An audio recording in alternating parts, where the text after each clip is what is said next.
மத்திய உள்துறை அமைச்சர் அமித்ஷாவை கண்டித்து கடலூர் மாவட்டம் விருதாச்சலம் பாலக்கரையில் திமுக சார்பில் நடைபெற்ற கண்டன ஆர்ப்பாட்டத்தில் தமிழக தொழிலாளர் நலன் மற்றும் திறன் மேம்பாட்டுத்துறை அமைச்சர் சி.வே. கணேசன் மகனும் விளையாட்டு மேம்பாட்டு அணி கடலூர் மேற்கு மாவட்ட அமைப்பாளருமான சி.வே.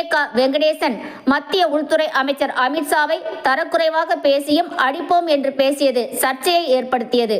பாஜகவினரிடையே அதிர்ச்சியை ஏற்படுத்தியது.